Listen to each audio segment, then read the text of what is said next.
and welcome back to another episode of the Sinead Says podcast. This week we are diving into beliefs with Kegs, aka Cara Kern. It's kind of a tongue twister, isn't it? It is, So me and Cara, oh my god, I called you Cara. Me and Kegs. I've never heard you call me Cara. Me and Kegs. So Kegs is living with me now, so welcome to the gaff. It is smelling of incense.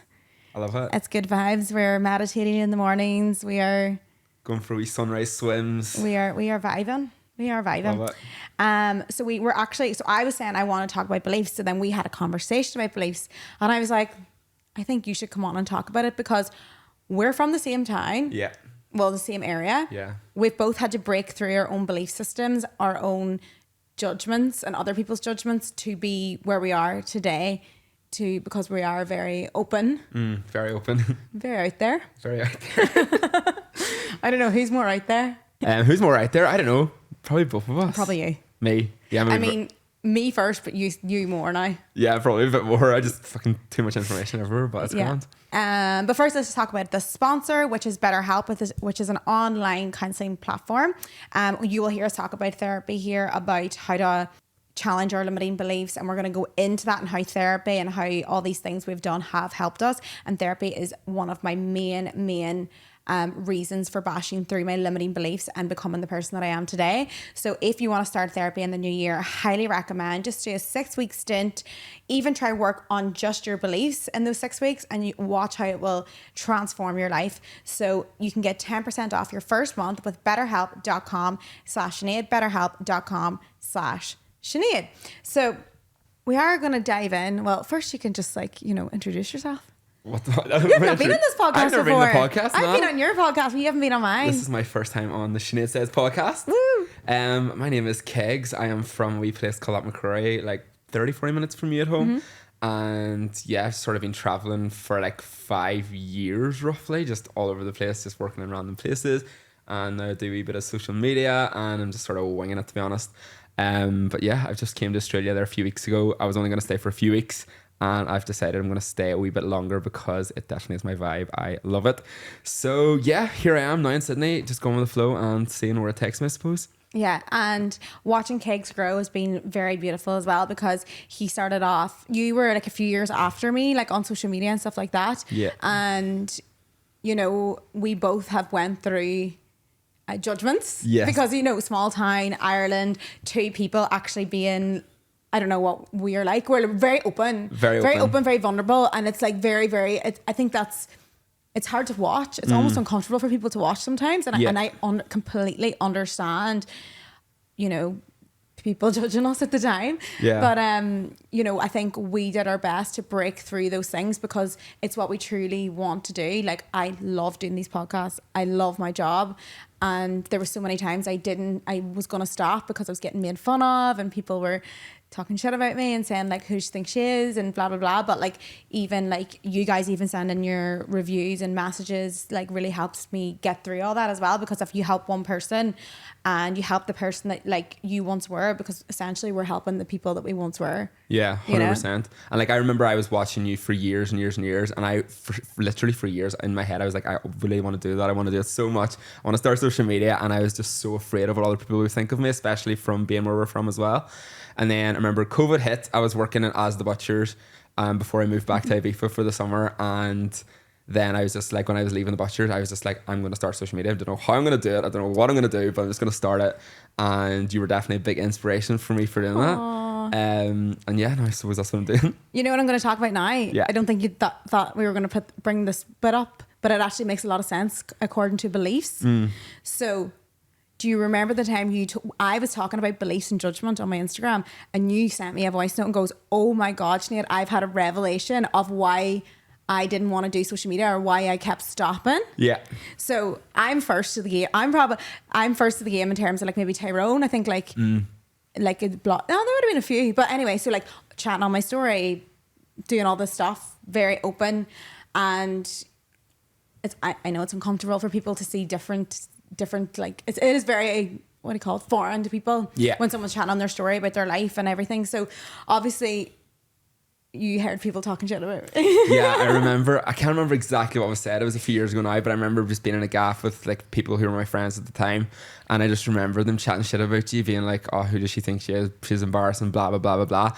And I wanted to do social media, and because they said that, it put me off doing it even longer, because I was just like, and then whenever I first started, anytime I started speaking on my stories or anytime I started making videos, they were the people in my head, they were the ones judging me, and I was just like, oh. So it was like a cycle, trying to push past the judgment and trying to push past seeing all these faces of all these people I would have just presumed judging me. They mightn't even have been judging me. I could be making it up in my own head, but it was just a belief that all these people were judging me, and it was just a thing you really had to overcome. And don't get me wrong, sometimes I still do fear the judgment that comes back, but you know what? That would have been living unconsciously, because that's when you were like, oh, that's why I stopped myself, because of something someone said a while ago kept me in. Their judgments kept me inside me, because I thought I wasn't going to be accepted, because they didn't accept you for what you were doing. When you actually look at it, like the overall picture, it is literally just people having a random opinion, having a passing comment. It's not even like they are fully judging me.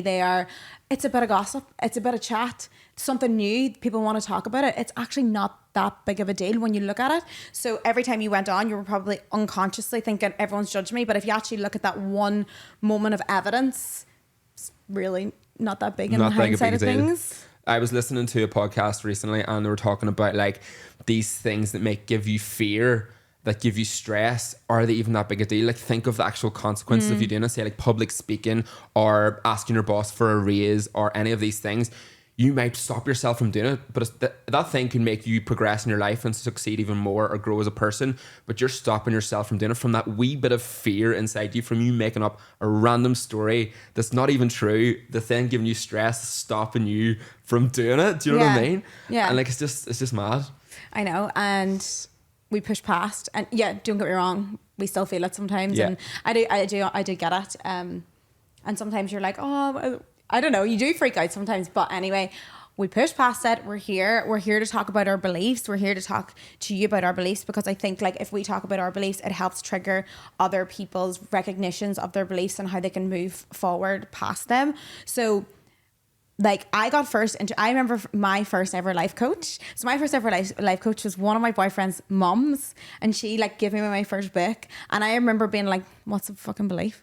Like, what are you talking about? So like, I've got like an official definition here, like I wrote it in my notes, just to like help people understand like what is a belief, because you're probably like, sometimes, you know, if people have not done this work before, they're probably like, what the hell is going on? You wouldn't know.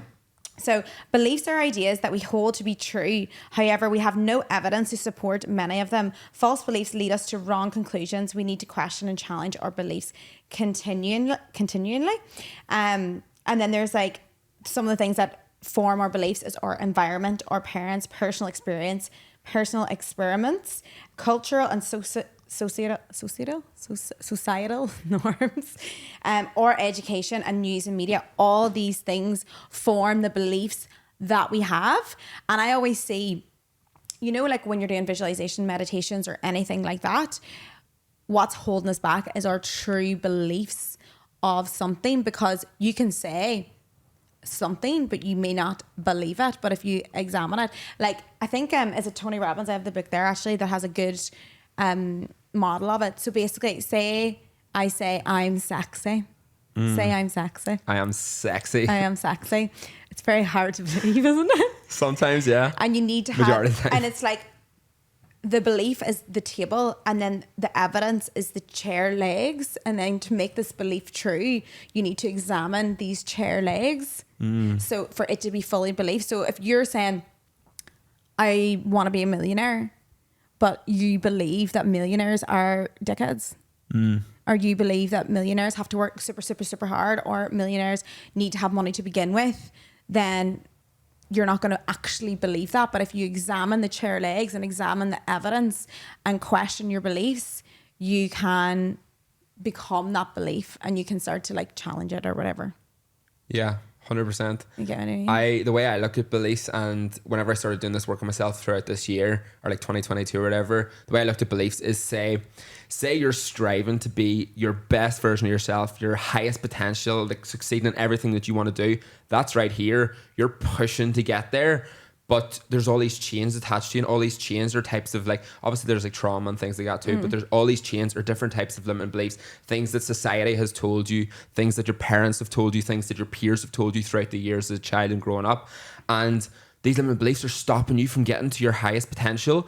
But then if you become aware of the belief and you question it and you prove evidence to yourself that this belief is not actually true, that chain breaks off, and then you're one step closer to becoming the best version of yourself. And that's what this whole year I've been trying to let go of as many limited beliefs as possible. And they happen, they come up so much, and like I feel like I'm even dealing with limiting beliefs right now, especially like trying to make a new program. I'm like, oh, I love it. I put so much work and hard work into the Brave Way that like I'm like, oh, but like what if my new one isn't good enough, and what if my new one, and then I'm just like, Sinead, you just need to do it to like help people, because they need new content. They don't want to listen to the same meditations over and over again. They want new, and I need to go through that limiting belief and be like, look at my evidence and look at my reviews of how amazing people have done with the last one, that the new one is going to be just as good, and it's going to be new and improved, new sounds, new everything. So it's like going through that. But I would say I asked people on my story, what is your limiting beliefs? Oh my God, it actually would make you cry. So many of people just think that they're not good enough, and they've so much self-doubt, including myself. I have so much self-doubt all the time, but it's just something that we really have to overcome. I think like behind most people's behavior is the belief of I am not good enough. And that is literally what everyone said in the question box. And even looking at, say you're analysing relationships or friendships, and someone's being like really needy or having like really intense behavior, even protest behavior, ringing you all the time, or actually acting up, or, you know, ignoring you, it's all because they believe they're not enough and they need to control the situation. And that's when we have to step back and realize, how can I feel better? How can I feel enough? There's a great book called I Am Enough, actually, by Marisa, that it goes through all these limiting beliefs and how they're formed and how we can get better at them. So yeah, we went through your beliefs. Okay. So most of them were, I'm not good enough. So that's like a pretty generic one. So it's different aspects. What about, let's begin with the one, I am not smart enough. That is something that has always haunted me. And I have a friend, I'm not even joking, and I don't know what, so you will probably have Leaving Certs. Is that what they have down south? Leaving Certs is down sci-fi. Leaving Certs, we have the 11 plus. No, that's you have? the Leaving Cert is the end of secondary school. The 11 plus is the end of primary school. Oh yeah, okay. So the one at the very, very start, 11 plus, and I have a friend that failed her 11 plus, and to this day holds the limiting belief that she is stupid. Even though she's an amazing job, she got a degree, she still thinks that she has to work her ass off, and that she is essentially stupid, which is mad because I see her so successful, but her limiting belief literally makes her feel like she needs to work super, super hard every day because she's stupid, which is ridiculous because she is not. And I think for me, in school is just made to make you feel stupid. I don't know what 100%. It is. I was listening to Stephen Bartlett talk about it this morning, and he was basically saying about how in school, like, he wasn't doing that good in school. He got kicked out of school and all this here, but he knew in his head that he could do big things because he had that belief. But he's seen so many people who have been failing in school, and they just had this like idea that they're stupid, and it's holding them back from actually going out there and doing the things that they want to do, because they don't have the belief in themselves. But if you are aware of it again, that this is just society, school, you go to school and you just memorize things and go and do a test, you know what I mean? Like, it's ridiculous. It's ridiculous. I know. And then this whole idea of I'm not smart enough, right? But you may not be smart enough in one area. Like for me and Kegs is a yellow personality. Yeah. Aren't very good at being organized, but also very creative and have massive bursts of energy. So did you cram? Are you a crammer? Oh, last second. Yeah. Every night. Okay. I'm a crammer as well. So this is how I work. This is how, and I would have been quite intelligent in terms of like, same to be fair, in school, but in terms of homework, I would have got a lot of never done it. Would have got a lot of nagging. I got a lot of nagging from teachers. I even it's so mad because I seen one of them recently, and I was like, but no, it's not their fault. But anyway, I just wanted to go, well, fuck you.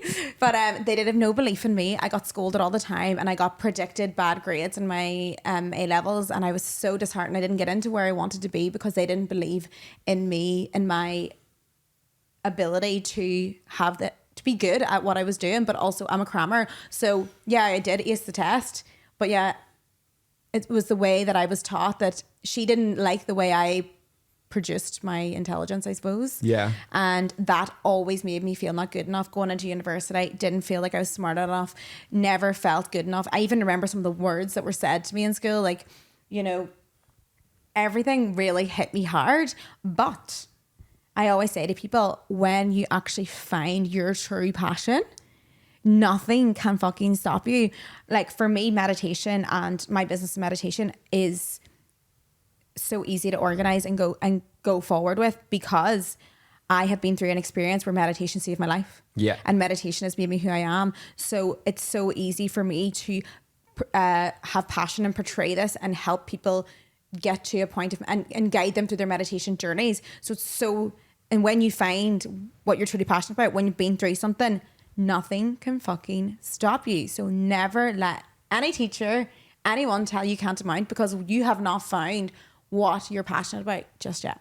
Just yet. That's why I'm saying always keep trying to push yourself, try new things, put yourself out of your comfort zone to try new things. Don't be afraid to try new things, because then that's how you'll find what you're passionate about. Like I'm still winging it. I'm still trying to find what that thing is. Like I've found a few things. I'm like, I love this, but I'm still trying to find that one thing. And I'm just going following my heart, going with the flow. And I know I'm going to end up exactly where I need to be. I have the belief that that's going to happen. But yeah, you're talking about like school and stuff. Like the school system's mad. It is literally crazy. And you know, another belief that I wanted to talk about, because it relates to this, that when we were younger, failure was so bad. That was a belief that I had, that if you can't fail, and if you fail, then you're shit. All right. So for example, tests, if you fail, you fail. You have to go home to your mum and dad. You have to sit there and tell them that you failed, and they're going to be so annoyed at you. When in fact, I remember having two different teachers. One teacher, you failed. They sent a note home to your mum and dad. Then I had this other teacher. I love him. If anyone knows him, Mr. Gribben. He's a business studies teacher in Laredo, and he was so organized and so amazing. But when we finished a test, we would, I can't remember if he marked it or we marked it, but we would sit and talk about everything that went wrong, and we would fix our answers, and I would never forget that those things that I got wrong. So like, if you think failure is not supposed to happen, then you're just not going to keep going. Whilst I got this new revelation reading all the books. You know, a book that you'll understand fucking everyone has failures. Richard Branson. I was literally about to say Richard Branson. Oh my God, that boy hasn't, like, I can't believe we've even thought he was successful. Looking at his book, I was like, he literally had zero money in his bank account this whole time we thought he was successful, because he literally just kept pumping things and failing and going forward. And all those failures ended up being him successful. And it's the same with me. And before my business started, I didn't want to start it in case it failed. Yeah. And that limiting belief held me back. Yeah. So I think that could be something that's holding you back too. 100% that we wrote down our limiting beliefs earlier. Was it the what's it called? The word? I can't remember, but we have it on our notes. But my top one was like the fear of failure, because it just comes in all the time. Because you do, like, people, it's not even the fear of failure as well, it's the fear of what other people are gonna say if you fail, because you're like putting yourself out there like that. But then at the same time, it's like, who really gives a fuck? You're trying to see what it is. Do you know what I mean? But I always say this to people, Kegs, how do you feel that my first business failed? So when Brave Retreats came out, I paid for 25 girls to be in Thailand. I paid deposits, I paid everything, and COVID hit, right? I had no money. My business that I just opened had minus. And how do you feel about that? Do you care? Not at all. No, not at all.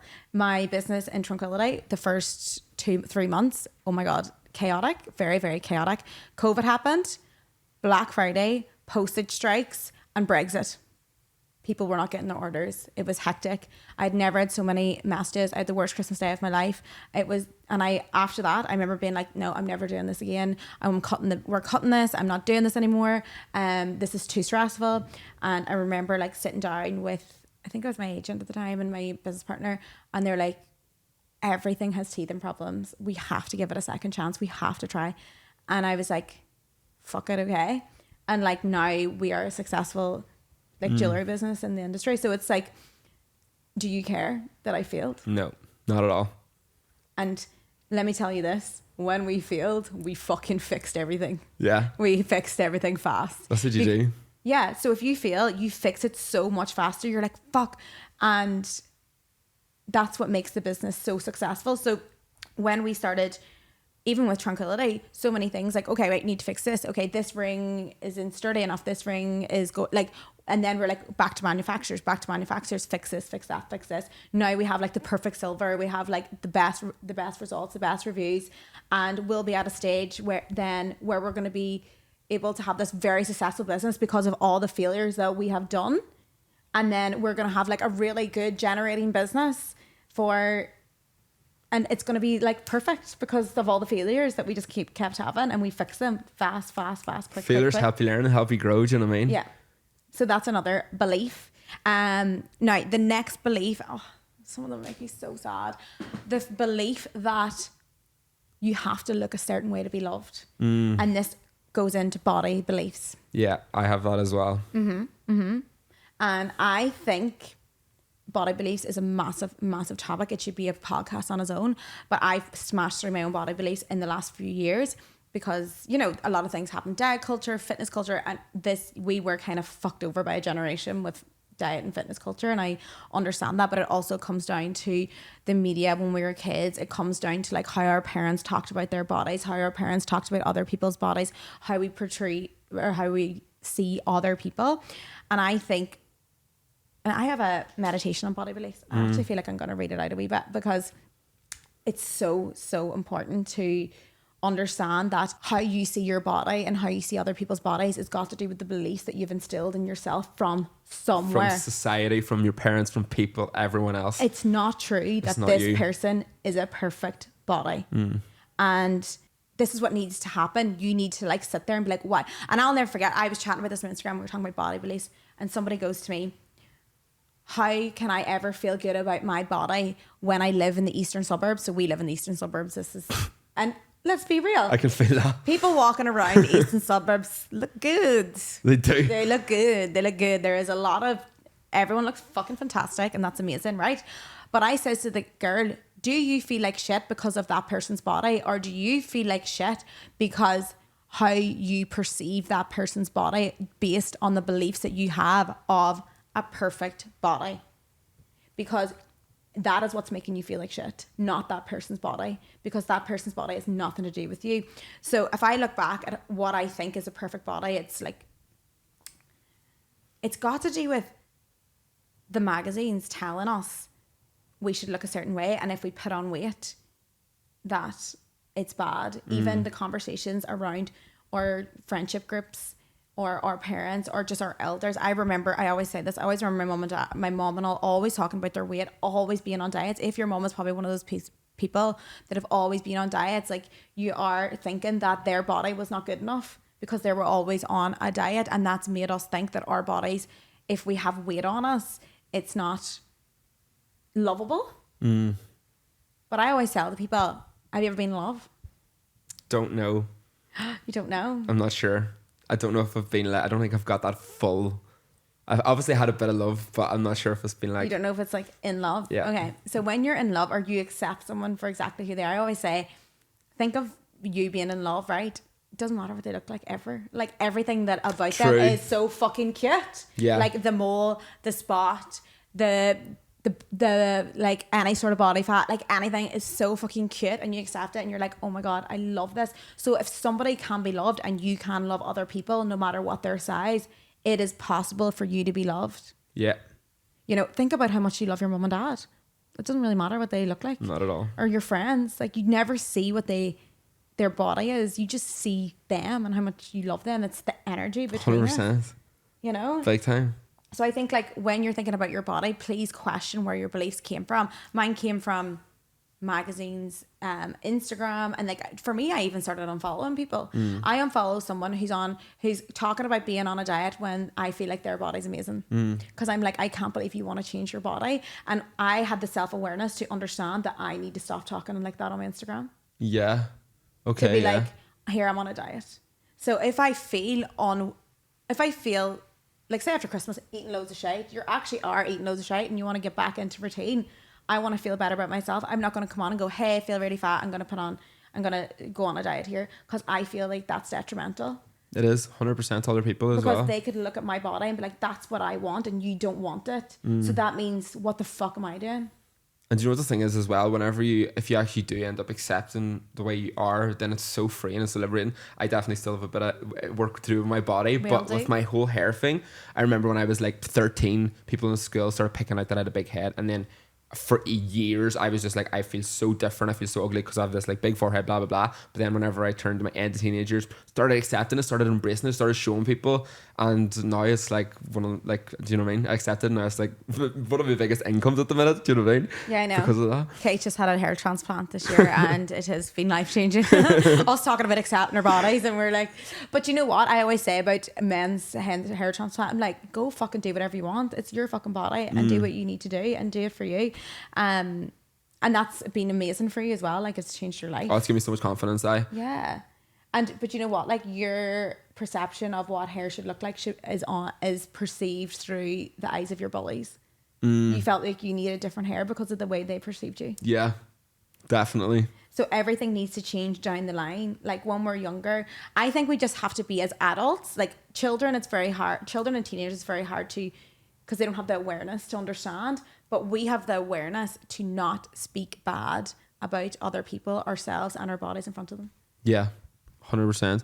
It's mad as well. All your beliefs are instilled in you between the ages of 6 to 8. So like, anything that's said to you, or any way that anyone's treated you throughout the years, that's the beliefs that you're going to have about your own self-esteem for the rest of your life. Do you know what I mean? Like, for example, I was telling you earlier about like a teacher when I was like primary school, when I was like 7 or something. She basically, I was quite a good boy in the first few years of school, never got in trouble or anything. And this teacher, something happened, and this teacher blamed me, started screaming at me, blah, blah, blah. And I was just trying to tell her the truth about what happened, and she was calling me a liar. And then ever since then, I didn't realize this for years. Ever since, like, my whole life, I could never stand up for myself in arguments. I could never stand up for what's right if there was like a confrontation or whatever. And I always just prevented myself, because I always had in my head that if I spoke out, then they just wouldn't listen to me or wouldn't want to hear what I have to say or whatever. And then it came up basically last year. I was kind of saying a bit of an argument. I couldn't stand up for myself. I was like, why the fuck can't I hear what I was saying? And then it was when I was driving the moped, which is kind of like a form of meditation, 100%. I think. 100%. Do you know the definition of meditation is one-pointed? Like, literally concentrating on one thing. Oh yeah. So like, so driving your moped. That's why being in a shower or like driving your moped or actually driving your car can be so beautiful, because you're literally like concentrating on one thing. Anyway, gone ahead. So yeah, I was just driving, and I was like, why can't I basically was asking like, why can't I stand up for myself in like arguments or whatever? And then this memory just came shooting to the front of my head. I was like, oh my God, what the hell? That is why, from that situation that happened to me when I was like 7 years of age, that was a belief that I had in my entire life, and that's why I could never really stand up for myself in arguments. And then it stopped me as well. That belief was instilled, and then obviously like dealing with like sexuality and stuff from where we're from, I lied about lots of things when I was like a teenager, but now I live in truth, and I know for a fact I speak the truth from my own perception of truth. But then an incident happened on like TikTok where I like, people were calling me a liar, and then this whole from like I basically told a story about me partying with the cartel or something. Yeah, I remember this, and I remember the comments. And I was like, but it was so true. I was like, I was just living my life, and it was a funny thing that happened. Like, it's not an uncommon thing to happen when you're living in Mexico. Yeah. And all the comments just called me a liar, and then from then for ages triggered, and it was because of the situation from years ago. And I was like, everyone thinks I'm a liar. I can't speak my truth. I didn't come on and speak on social media for ages. Like anything that I wanted to say, I wanted to help people. I want to use my voice from my own experiences to help other people, and I couldn't fucking get my words out because I was like, everyone just thinks I'm chatting shit.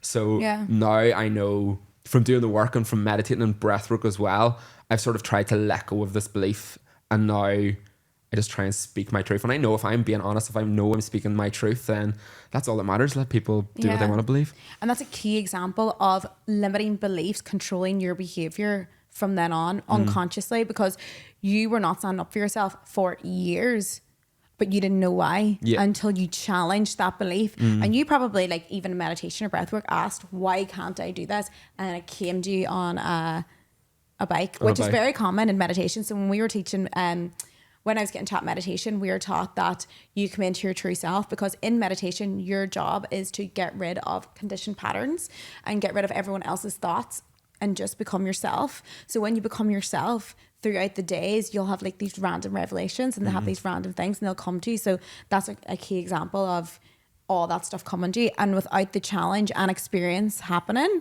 and creating those moments, or creating the question and challenging it, that would have been ruining your life. 100%. And you would have been not speaking on social media. 100%. Wouldn't be speaking my truth. Wouldn't be trying to grow and evolve and get the word out. Yeah, exactly. Holding me back, because that's the limiting belief. It's limiting your capabilities. Yeah. So that's like the definition of, we didn't even do the definition, but like obviously, no, you did the chains, like holding me back. Yeah. And I definitely think like therapy as well, for me, like limiting beliefs in terms of, I always talk about like money beliefs. All right. And this is a good example. My dad, we were watching that the other day, the YouTube. Remember, you were like, made me watch this. So we were watching my dad's YouTube, and my dad walked into a Rolex. I was like, Dad, Mom, let's go and try on Rolexes in Vegas. Like, let's have a bit of fun. Dad felt so uncomfortable, and he said like, oh, this is lovely stuff. And then afterwards he panicked and was like, oh, like, you shouldn't have said that, and freaked out. And I was like, why? I was like, you can say anything you want. Like, you're in the shop, you're allowed to be in there. And he goes, oh, no, they make you feel uncomfortable. Like the people that go in there, and like, sure, there's a big security guard outside. And I goes, Dad, no, that is your belief of people with money. And, you know, I think from a young age, I was instilled that like, if you had money, you were a dickhead, that you were snobby, and all these beliefs formed who I was. And I remember being in therapy, and she was like, why are you not doing anything with your work? Why are you still being a skint traveler? And I was like, because she's like, what do you think people with money do or have, or what are they like? And I was like, oh, well, they're snobby. They, you know, drive around and blah, blah, blah. Like, who do they think they are? Because that's the belief instilled of me of people with money. And she goes, well, you know, you can do it differently. So think of other people with money who do it right. Yeah. And then I would have to think of these role models who have money and who are doing it, or who have success and money and who are doing it like the right way. And that like made me sort of try to get rid of my beliefs. I mean, there's a lot of limiting beliefs when it comes to like money beliefs. What do you think of money beliefs? Money beliefs, me and money is a tricky conversation that I feel like I definitely need to dive more into, and my own belief systems in it. At the minute, and over the past while, I just try and have the belief that money is energy and it's just coming to me. But yeah, it just sort of comes in waves, and I'm just like trying to trust that it's just going to come. Yeah. But obviously it's sometimes a bit tricky. Whereas when I was doing like seasons in Ibiza and all, I was just always skint. I had the perception, I am skint. This is my identity. I'm skint. Yeah. And I just always was like, skint. I know. Same. I was like that for years until I went to therapy and like understood why I'm always like, I had a bad money mindset, because I was a skint person. I was the person like teaching people how to live cheaply in Asia, and like I didn't have this identity. So like I had to choose different ways to level up my identity. I mean, it takes a lot of work because you need evidence, don't you? So you have to gather this evidence in order to change your belief. Usually that's what happens.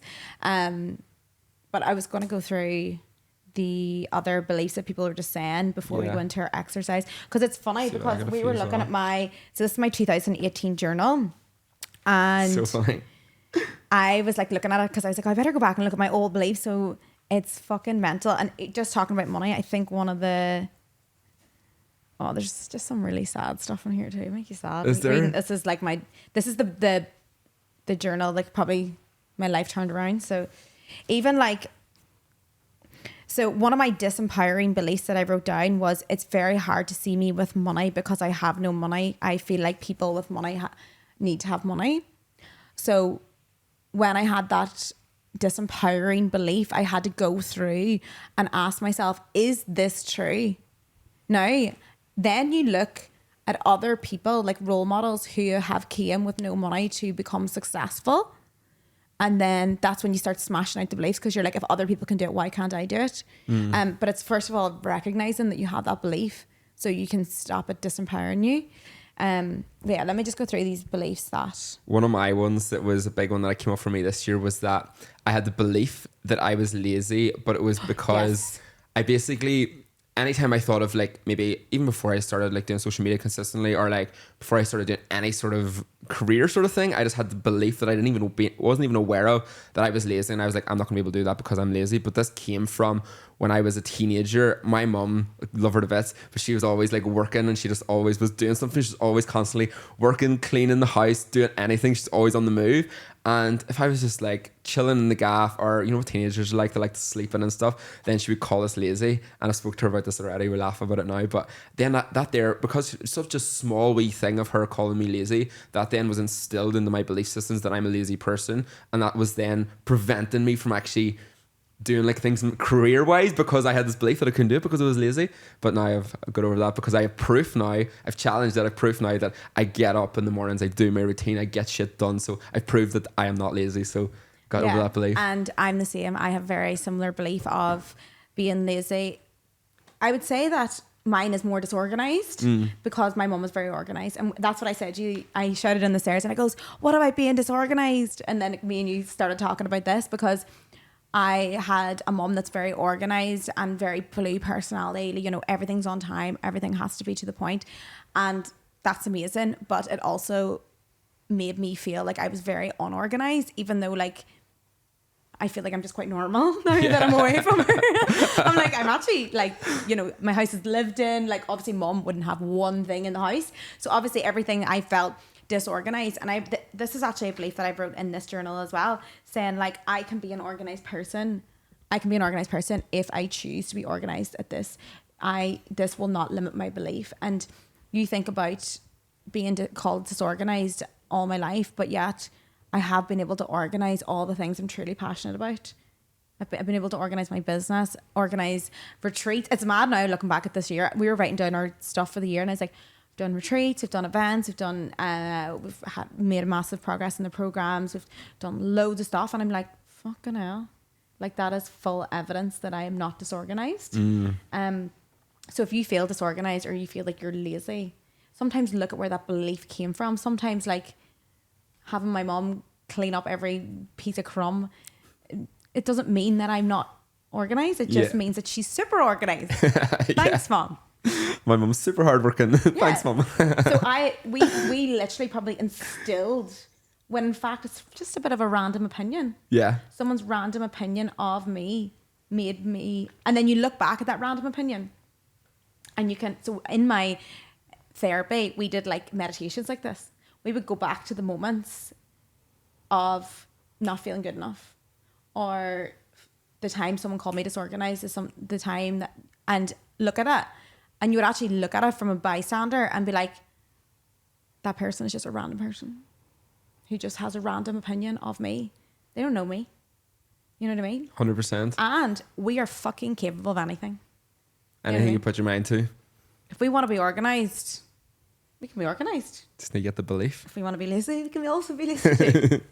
But yeah, what was I doing? Okay, right. Just wanted to quickly see if there was any beliefs that we missed out, because you guys wrote in. I'll have a look as well.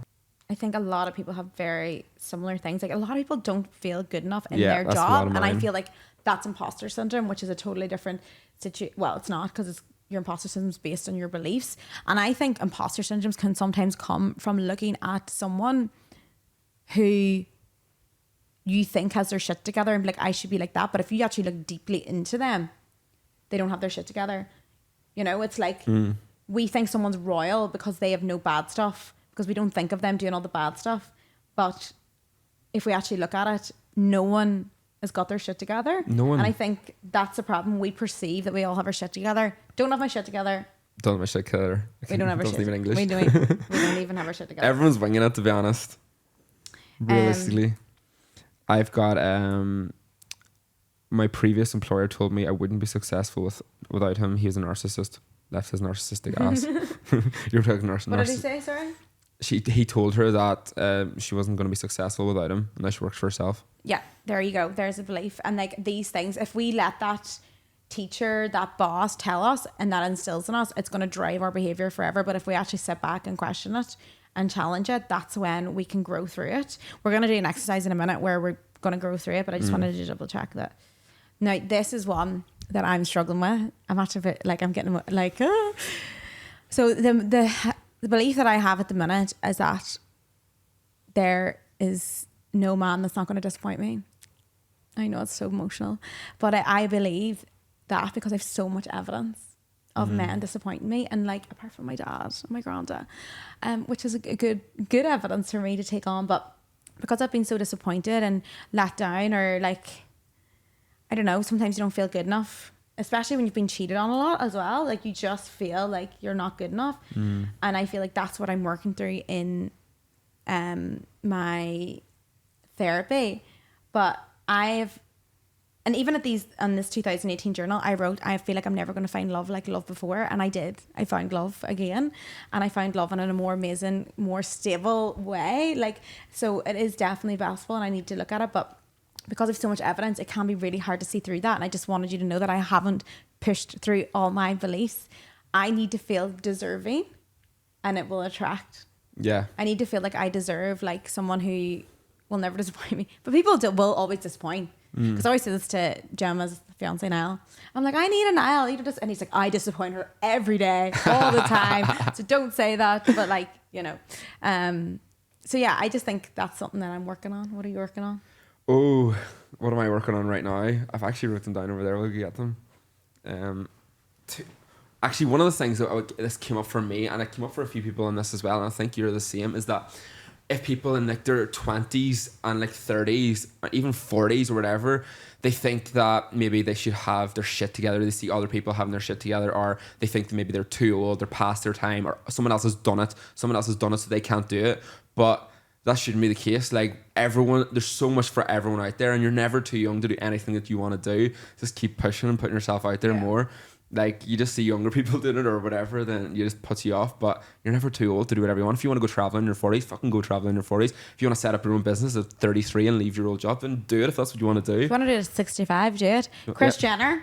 I think she was 55 or something when she... Yeah. You know what I mean? I was looking up celebrities earlier and they were like, this celebrity didn't get successful till 49, this one 56, this one 70. See what I mean? Yeah.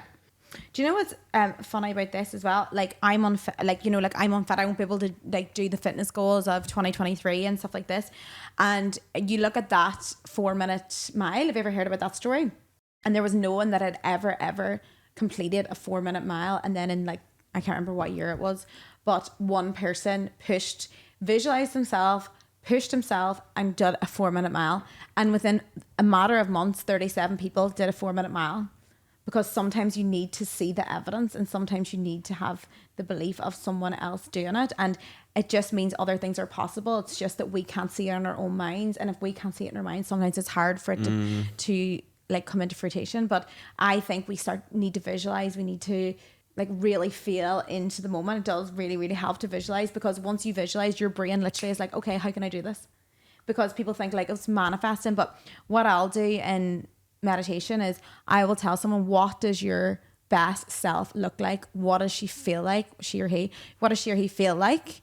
What do they do to feel like this? What habits do they have? Because once you see yourself as your best self and you start to question, what does your best self truly do? They get up, they meditate. What habits do they have? Meditate, yoga, they read books, they go and they do things when they're scared. They don't have confidence, but they have courage. And you start to be like, okay, I visualize myself, this person, my best self. What does this person have and do?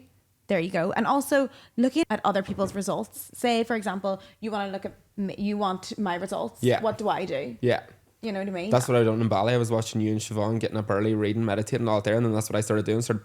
I was not a morning person at all. Still getting there. To be fair, actually all right here, but was not a morning person. Always had this identity that I'm not a morning person. I can never get up in the mornings. And then I just started seeing what they're doing. So like, right, I'm gonna keep pushing myself. That's exactly it. You know what I mean?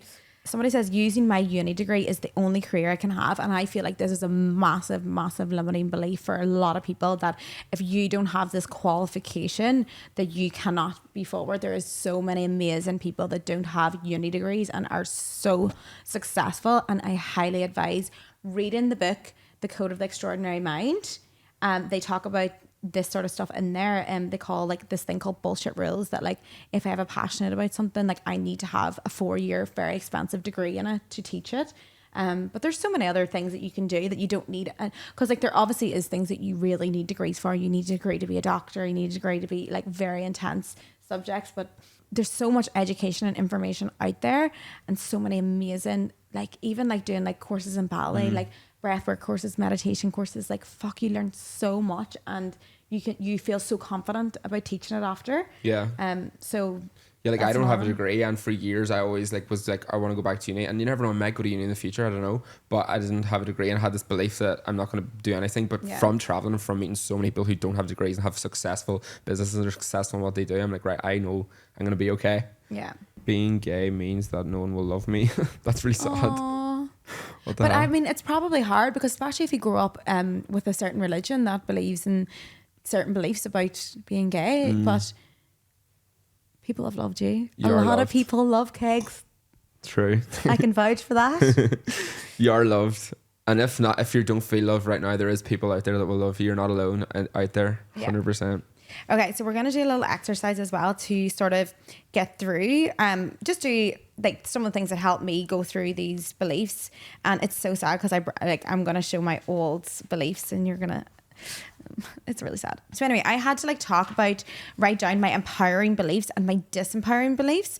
So my disempowering beliefs, like these beliefs that I had, like sitting down and actually questioning yourself is when you start to understand these beliefs that you have. So without sitting down and thinking, what are these disempowering beliefs that I have?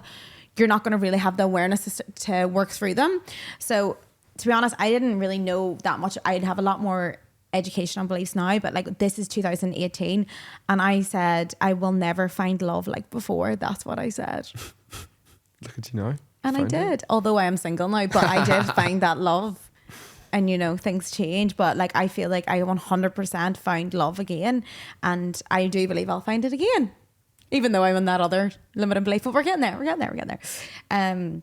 And my other thing was, I said that before, it's really hard to see me with any kind of money because I have no money, and I feel like it's hard for people to have no money to have money. And to be honest, like I have been very successful in the last few years in terms of financial things. So I'm like that belief is fucking out the window. So if you're someone who thinks because you have no money, you can't have money, that is where I was in 2019, I think this book, 2018, 2019. Took me a year to read this book. So I am a person as well that can show you that Proof you can do right it. here. You can fucking do it. 100%. And we have a massive audience now. We have the internet. It's so fucking powerful. And as much we want to talk shit about social media and how it's detrimental to our mental health sometimes, it can open you up and expand you to change your a life, like. whole new world. And we can see it that way, or we can see it the other way. 100%. Yeah. People not believing in me was my disappearing belief. And to be honest, is that true? No. No. Like, and it doesn't really matter. Unless you making up stories in your own head. Yeah. And like, I'm sure people are not even thinking about me and what I'm doing, you know, that much. One of my disempowering beliefs was Sydney could not be for me. Maybe Sydney is not for me. I don't even know if that's a belief, but here I am living in Sydney for like the rest of my life, hopefully.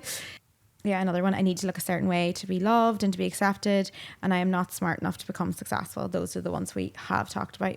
Did you write down some disempowering beliefs? Just I am lazy. That was an old one. Yeah. Nobody is going to love me. Haven't found the right man. That's what I'm gonna say. That's one of mine, I suppose. But I love you. Sure, please. I was laying beside her in bed last night and she was like, I didn't manifest the gay man or something. And I was like, I wanted someone self-aware, but they need to have a penis.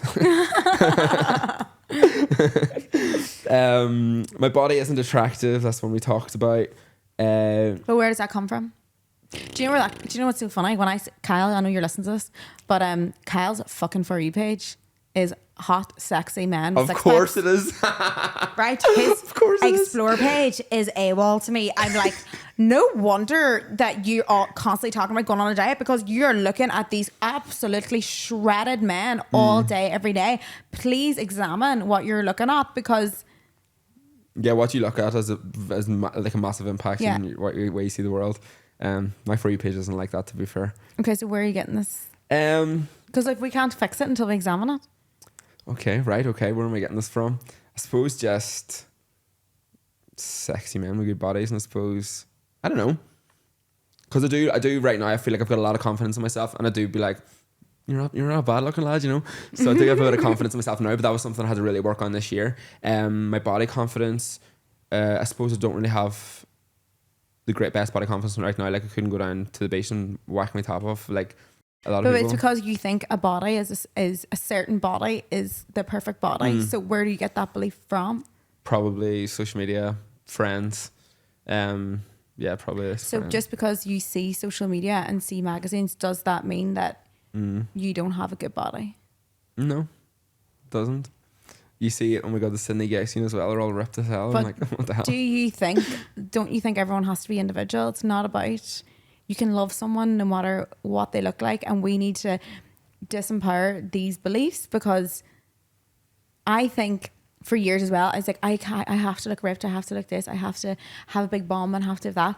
But when I look at someone that I love, I never see what their body is like, and I think I just get that from random people, and it doesn't mean it's true. So we need to stop now and accept now. Well, to be honest, our generation could be pretty fucked. Yeah. We had a lot going on, we had a lot of magazines, but for the generation below us, there's hope if we accept ourselves. I think as well, I'm obviously been doing a wee bit of partying recently, I haven't been eating healthy as well, so that sort of has an impact. But I feel like now, when I notice, to be fair, whenever I actually am in a good routine, training and eating healthy and like in a routine, but that makes you feel better about yourself anyway. You don't really care, you feel good anyway. But not work on how you feel, not how you look. Yeah, 100%. Yeah, there's a good one. That's a good point. Okay, right, what's your next one? What else do I have here? It ties in with the doubt about maybe setting up my own business. It's just a doubt because it's putting you in the unknown. You don't really know what you're doing because I haven't done much research on setting up my own business as of yet. So I just probably need to learn and fucking just try it. Do you know what you could do for that? What? Ask a roommate over here That could. how she set up her business. That is true. And I'll tell you this, I'm fucking winging it, and I've been winging it. I walked into an enterprise and I still don't know how I set that up. And you know what's so funny? If I didn't walk, you know what's so random? I was chatting to somebody one day and they goes, oh, I went in there and set up a business, and I just walked in randomly with no idea what I was talking about. And I just set up a business that day, and that was it. Fucking love and that. if I didn't, I wouldn't, you know what I mean? Yeah. So you're holding yourself back because you feel like, what? I don't maybe have the knowledge. That's probably what's holding me The back. knowledge in business? Yeah, maybe. What kind of knowledge do you need? Don't know. Why don't you ask me? I will ask you. Ask me now. We'll get talking. Ask you now. Oh God, I don't even know what to ask. Ask in business, you find everything out. You ring your accountant 5 million times and you ask him certain things and he'll tell you. He'll tell you And all. then you can ring somebody else and you can ask them, or you make a mistake and then you just change it. Yeah. So it's literally about just putting your foot forward. Putting your foot forward. To be fair, I've spoke to a few different people about the business that I want to set up. But you're also scared of failure. So you're scared of failure. That is what it is as well. That was the next point. I'm afraid of failing.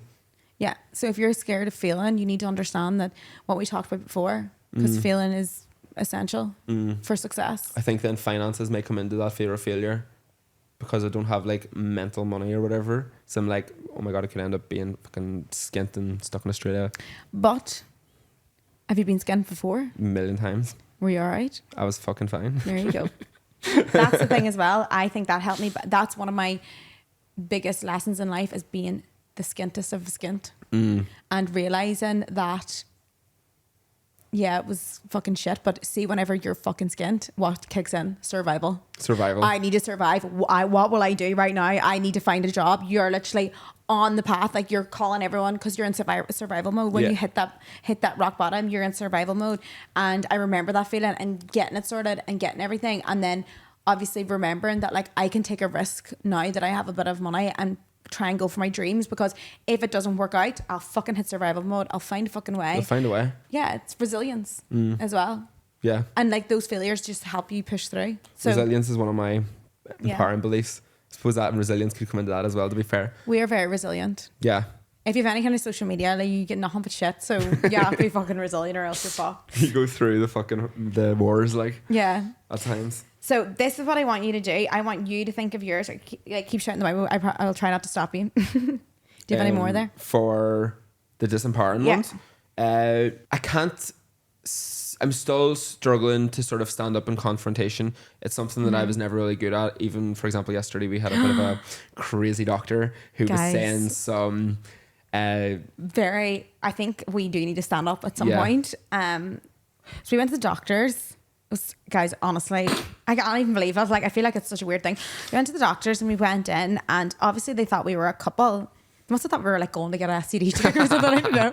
And they brought us into the same room. I don't know that we thought they were just trying to save us money because we have to pay for the appointment. And the girl said something. She was like, "Oh, thank God, you're like not a biracial couple or something." And I was like, I just looked at you. I was like, what? But I didn't know if I caught what she said Yeah, right. I didn't know if I caught what she said right at at there first. going, surely she didn't say that. Sure, didn't say that. And then she also said, "You don't believe in all that COVID shit." And I'm like, "You're a doctor." What else did she say? She said to me, she was like, because I said that I was gay. She was like, "Oh, you're gay," and I was like, "Yeah." And she was like, "Well, what'd she say?" She was like, "At least you're not one of them who identify as they, them, or like pretends to be a boy." And all this here, I was like, "She's being transphobic. She's being non-binary phobic, if that's a word." And all this here, and I was just like sat there, and I wanted to speak up so much, and I'm going to report her. I think. Yeah, I think this is mirroring what we need to do. Yeah, 100%. Because it really pissed me off about myself that I couldn't stand up for what is right in that exact moment. Because I would stand up. To be fair, I think if it was in a normal situation, I think we were so shocked. I honestly, we came home and had to sit down and talk about it because we were like, did that really happen? Because we also had like separate encounters with her then, and then like my encounter was also very bizarre, but like I think yours might have been a bit worse then because I didn't get that. But I do think if it was a normal person, like a random room, like a party or on the street or whatever, in those situations, I would 100%, like there has been situations recently where I have stood up for what is right. But I think because it was like one-on-one with the GP, she's analysed me. I don't know. I just felt really uncomfortable with the situation. I couldn't speak up, and it really pissed me off that I couldn't speak up. But that is something for me to work on, I suppose. Yeah, I think that is mirrored what we need to work on because that was like something out of a movie. Yeah. And I've had such amazing experiences with doctors in Sydney. Like I've literally had the most amazing. And then yesterday was just AWOL. I just didn't know what was going on. So I think that's a challenge because you know what? You're not a liar. Just because one time somebody said you're a liar doesn't mean it. And that's what you need to look at. That one time someone called you a liar. Just because someone thinks you're a liar doesn't mean that you actually are, because you weren't actually a liar. Yeah, 100%. So believe in yourself. Be true to yourself. It's all about being true to yourself. And I think obviously me hiding my sexuality, I think because I was lying throughout those years to so many people, and I may have got the belief even more that I was a liar. But now, that makes sense. Now I'm fully myself. I'm fully authentic. I'm fully telling the truth and speaking my word. Yeah. So yeah. I love that. Okay, so then once you have, so this is for you, you need to think of your disempowering beliefs, and you might have got some triggers there from us on all the things that disempower you, and then you need to ask yourself. I also have a meditation, so in my meditation course we do visualizations and we do what you truly want, what you truly have, and then we do a beliefs meditation. The beliefs meditation is the most popular and the most comments because people are like, I can't believe that I had this belief, because you have to actually ask yourself, what is your belief? What is holding you back? What is the truth about this belief? Is this belief true? Like, for example, I can't be loved because of the way I look. Is that actually true? Because people do actually love you, and you actually love people no matter the way they look. So then these are the questions then that can be asked to like help you. So how is this belief ridiculous or absurd? Sometimes getting them on paper, this like journaling is so good, can make you look at it and be like, well, that's just a belief I have. It's not fucking true. So getting them down on paper and asking, is this belief true? And then ask yourself, was the person I learned this belief from worth modeling in this area? So if you think about your teacher who made you feel like shit, are they worth modeling the behavior? Well, no, because they don't know anything about me. Number 3 is, what will it ultimately cost me emotionally if I don't get to let go of this belief? If we don't let go of the belief that our bodies are not good enough for bikinis, we're never going to be able to enjoy ourselves. You would be so self-conscious at the beach. Yeah. Do you know a great one that I always do in retreats? I might have said this in the podcast before, but in retreats, on the first day, we always go, like, we went surfing or something, and I stand in the middle and I'm in my bikini and I go, do you care what I look like? That's good. Do you care what I look like? And not one person gives a fuck what I look like. No, the one only cares. person that cares is me. And that's what people think, that you're judging other people, or that people think they're being judged. Like, oh no, like they're gonna look at me. And I stand in front of them and I say, do you care what I look like? Right? And then I say to them, if anyone wants to come out here in front and say, do you care what I look like? Be my guest. And people would stand out and say, do you care what I look like? And everyone's like, no, do we fuck? I want to add something to this. So from a past experience with me, I think this just came up to my head there now. I had an experience with my ex who basically body shamed me and put his own insecurities and his own issues onto me by making me feel like that my body wasn't good enough or not worthy. And I think that is what has stuck with me since then. It just came to me there now when you started speaking, I standing in front of him. So yeah, if someone talks negatively about you, that is their issue. That is not yours. Yeah, and I even remember one of my first boyfriends wanting me to go to the gym all the time. Yeah. Want me to eat protein with him, want me to do all that. And like, I look back at it now and think that did affect me because he wanted me to look a certain way, but it's because of his belief of what is perfect, not because of what I should look like. 100%. You know? So, yeah. Oh, look at us uncovering. I know. What the fuck? This is like a therapy session. Oh, fuck. We're off over an hour. Okay. So the next question is, what will it ultimately cost me in my relationships if I don't let go of this belief? You know, if you can't, sorry to anyone, if you're watching it on video, the video kind of went off, but okay, we'll just finish this up. Okay. What will it cost my relationships? So if you don't feel good enough about yourself, it's going to portray onto your relationships. So if you don't feel good enough, you're going to treat your partner like you're not good enough. So you don't feel secure. What happens if someone's insecure? They start to panic. They start to act out in behavior. They start to feel insecure, like asking him where he is, what's he doing, who's he texting, and that can ultimately damage your relationships. So that's kind of one. And then the next one is, what will it ultimately cost me financially if I don't let go of this belief? You know, if we have this perception that we can't start a business because we don't have enough knowledge, it's going to cost you financially if you don't set up a business. 100%. If you keep floating about, not setting up this business that you're so-called talking about, it's going to cost you. There we go. Watch the space. Okay, and then the last, there is loads of other things, but the last question I'd like you to ask yourself about your disappearing beliefs is, what will it cost my family, loved ones if I don't let go of this belief? I think in terms of like my belief that I need to let go of is my belief that, you know, all men are cunts. Not men are cunts, but like all men, you know, disappoint me. And I feel like sometimes I'm hyper independent because I should just be on my own. And it's going to cost me my family. Mine back in the day would have been that I probably was a bit crazy, but I've obviously grown up gay where I'm from. I just kept my whole life separate from my families and from everyone. So I sort of living two double lives. And I had this belief that if I told them everything about me, then they wouldn't accept me maybe. But then now, obviously flipping that, I'm so close to my family. I tell mum and dad absolutely freaking everything about my life, and our relationship is insane. So I feel like if I didn't have the sort of difference in belief, then I probably still would be living a separate life and not have a really like close relationship with my family. Exactly. So if you're not speaking your truth to your family and friends, like you're going to have that distance because you're not going to know the true you, you know? So that's like a good one.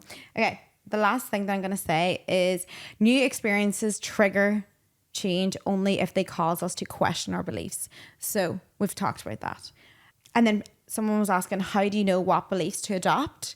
And I think, find someone producing the results you truly want in your life. And look what they're doing. We talked about that as well. And then this is a quote from the Buddha. We are what we think. All that we are arises with our thoughts. With our thoughts, we make our world. Nice. Yeah. Love that. And then I was going to talk about teachers and the power of belief, but we didn't get there today. So anyway, guys, if you like it, please give us a review, 5-star if you want, like if you really want, because we are an independent podcast and we're not produced. We produce it ourselves in our own living room. Kyle's editing it. Hi, Kyle. And so give us a wee review, and also don't forget to subscribe because you'll get a notification, and let us know how you enjoyed the podcast. Do you have any beliefs you want to talk about? Let us know. And Kegs, do you want to tell people where they can get you? At Kegs97 on Instagram, TikTok, YouTube. Yeah. And yeah, you can follow Kegs. He's got really funny stories and he just keeps doing random shit, and it's really, really good to watch. It's like me. It's like watching me 5 years ago. No, know what you said to me the other day?